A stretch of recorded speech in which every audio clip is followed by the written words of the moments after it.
उद्यमियों के रूप में महिलाओं की उपस्थिति के कारण देश में महत्वपूर्ण व्यवसाय और आर्थिक विकास हुआ है। इसको पंख केंद्र सरकार भी दे रही है और बिहार सरकार भी दे रही है। हाल में नीतीश कुमार ने भी कई ऐसे स्कीम्स लाए हैं जो सीधे तौर पर महिलाओं को उद्यमी बनाने पर जोर दिया जाता है। सरकार तो काम कर ही रही है, लेकिन गैर सरकारी संगठन भी काम कर रही है। इस समय भागलपुर में कई संगठनों का एक जो प्रशिक्षण कार्यक्रम चला था, आज उसका समापन हो गया। तस्वीरें देख सकते हैं, कई तरह के संगठन की तस्वीरें हैं यहाँ पर, जिसमें एक मेन जो है लिखा हुआ है वो हर्फ में, अक्षर में, संयुक्त संगठन भागलपुर के तत्वाधान से माँ आनंदी फाउंडेशन, जो मुख्य रूप से महिलाओं को स्वावलंबी बनाती है, उद्यमी बनाती है, उसका एक महत्वपूर्ण रोल है। जाहिर सी बात है कि बढ़ते हुए बिहार की तरक्की में महिलाएं इस समय पीछे नहीं है। हम मैम से जुड़ेंगी जो इस फाउंडेशन की संस्थापिका हैं, माँ आनंदी की, और भी अन्य महिलाएं हैं। जुड़ेंगे, जानेंगे विचार कि आज के समय में महिलाएं को स्वावलंबी होना, आत्मनिर्भर होना कल के महिलाओं के लिए, यानी भविष्य की महिलाओं के लिए कितना वो प्रेरणा देगी। मैडम, बड़ा अच्छा कार्यक्रम, महिला कहते हैं ना दिवस से पहले ही 8 मार्च को वुमेन्स डे मिला था। 1917 में रूस में जो सरकार थी, उस सरकार को गिराने में महिला का सबसे बड़ा योगदान है। आप तो महिलाओं को ऊपर उठा रही हैं, क्या कहेंगे?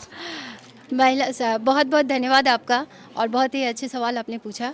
महिलाओं को नीचे कौन गिरा सकता है? वो तो सृष्टि है, जननी है और रचयिता है।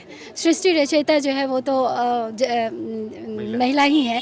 तो और सबसे बड़ी बात आती है महिला सशक्तिकरण की। हमारी संस्था माँ आनंदी संस्था जो है महिला सशक्तिकरण पे कार्य कर रही है, और आर्थिक स्वतंत्रता जो होती है वो महिला सशक्तिकरण की कुंजी है। तो सबसे पहले बात आती है, यदि आप आर्थिक रूप से स्वतंत्र करना चाह रहे हैं, बहुत तरह की आप देख रहे होंगे भ्रष्टाचार, कुरीतियाँ या इतने सारे प्रताड़नाएं जो होती हैं, कहीं ना कहीं वजह है, उनके पीछे जो वजह है वो है आर्थिक तंगी। और यदि महिलाओं को, या मैं मेल एंड फीमेल दोनों की बात करूं, यदि, क्योंकि आज ये जो सृष्टि चल रही है कोई सिर्फ मेल से या फिर सिर्फ फीमेल से नहीं चलती हैं। आज यदि दहेज के कारण यदि प्रताड़नाएं भी झेलना पड़ता है, और यदि वो प्रताड़ना देने वाले भी लोग जो होते हैं वो इसलिए देते हैं क्योंकि कहीं ना कहीं उनको आर्थिक तंगी होती है। यदि आज उन तरह से यदि उनको आर्थिक रूप से स्वतंत्र किया जाए, इंडिपेंडेंट बनाया जाए, तो आज हमारे यहाँ ये भ्रष्टाचार जो वो नहीं रहेगा, वो हो जाएगा।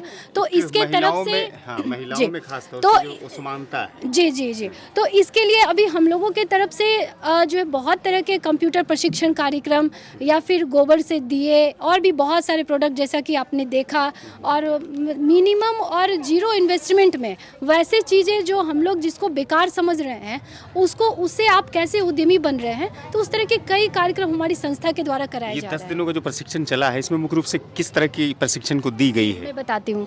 जैसे आप जूट का बोरा ले लीजिए, आलू प्याज का बोरा रहता है, उसको लोग वैसे ही फेंक देते हैं।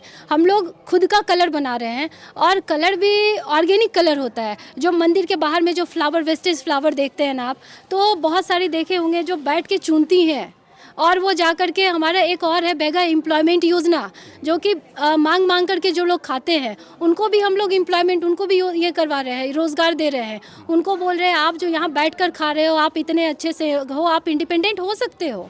तो वो लोग फूल चुन करके लाती हैं, उनको हम लोग पैसे देते हैं, और उससे हम लोग जो है वो कलर बनाते हैं, उसका फ्लावर जूस। आज 200 से अधिक महिलाओं को यहाँ से रोज़गार दिया गया है। कई तरह के फाउंडेशन है, देख रहे हैं। कई तरह के फाउंडेशन नहीं है, ये माँ आनंदी फाउंडेशन है, और माँ आनंदी फाउंडेशन की तरफ से ये सारा कार्य हो रहा है।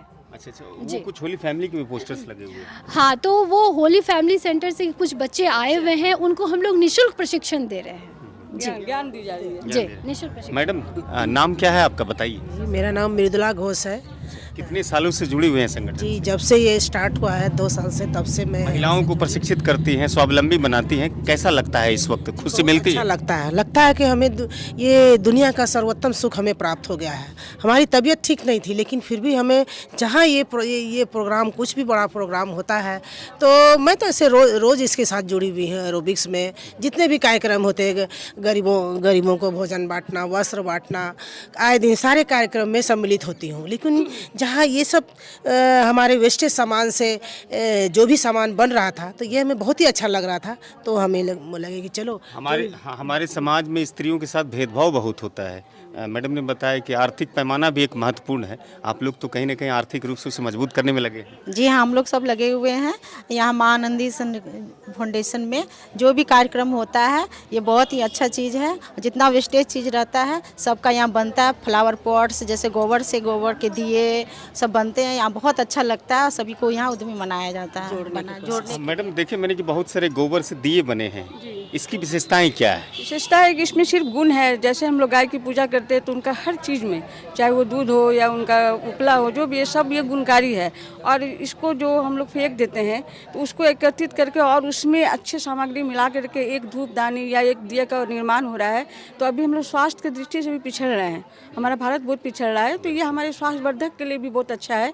तो इसके महत्व को हम लोग समझ रहे हैं। ज़्यादा वेस्टेज जो सामान होता है जिसको हम लोग तुच्छ समझ के फेंक देते हैं, उसको एकत्रित करके हम लोग ये जागरूक करने की कोशिश कर रहे हैं कि इसमें इतने इतने गुण हैं, इसको आप इस तरह से यूज कीजिए ताकि ये आपका आर्थिक, मानसिक, शारीरिक तीनों में आपका फ़ायदा पहुंचने वाला है और लोगों को भी एक अच्छा पैगाम जाएगा। बाजार उपलब्ध कैसे होगा? जब तक बिकेगा नहीं, व्यापार नहीं होगा, तब तक मजबूती कैसे मिलेगी? जी मैं सबसे पहले मैं ये बता दूं, हम लोग जो यहाँ पर ट्रेनिंग देते हैं जीरो और मिनिमम इन्वेस्टमेंट में, तो हम लोग उसके लिए बताते भी हैं। जैसे आप गुलाल अभी बन रहा है तो होली के टाइम में ये काफ़ी अच्छा होता है। तो अभी हमारा बहुत सारी हमारे यहाँ संस्था की जो महिलाएं हैं जो वर्क कर रही हैं, अभी जैसे शिवरात्रि आ रहा है तो उनको हम लोग ट्रेनिंग देते हैं। जो शिवरात्रि होगा तो गुलाल आपको बेचना है तो इस जगह पे जाना है, तो हम लोग वो मार्केटिंग पॉइंट भी बताते हैं, आइडियाज़ भी देते हैं। जो क्योंकि सिर्फ सामान बना लेना बड़ी बात नहीं है, उसको मार्केट तक आप कैसे पहुंचाते हो और उसे अर्निंग कैसे करते हो, तो वो सारा तरीका हम लोग यहाँ से बताते हैं हम लोगों को। शुक्रिया, आप सभी का बहुत बहुत शुक्रिया। तो ये माँ आनंदी फाउंडेशन की तमाम पदाधिकारी और महिलाएं थी जो कि लगातार महिलाओं को उद्यमी कर रही हैं, विकसित कर रही हैं, उसे स्वावलंबी बना रही हैं, आत्मनिर्भर बना रही हैं। बड़ी बातें कही कि हमने गोबर से जो है बहुत सारी चीज़ ऐसे बनाया है कि जो कंटेंट्स हैं हमने बहुत सारी चीज़ बनाए हैं। और गोबर चूँकि हम लोग सनातन धर्म में, हिंदू धर्म में गाय को माता के रूप में पूजते हैं, तो उसका एक महत्व भी है। तो वैसे चीज़ों को जो वेस्टेज होता है उसके माध्यम से हम अच्छी चीज़ें बना करके समाज में देते हैं, उससे रोज़गार होता है। फिलहाल ये वीडियो का भाग आपको कितना अच्छा लगा? अगर अच्छा लगेगा तो ज़रूर सब्सक्राइब कीजिएगा और शेयर भी कीजिएगा, कमेंट भी बताइएगा, और फेसबुक पर भी पेज है, वहाँ फॉलो और लाइक ज़रूर कीजिएगा।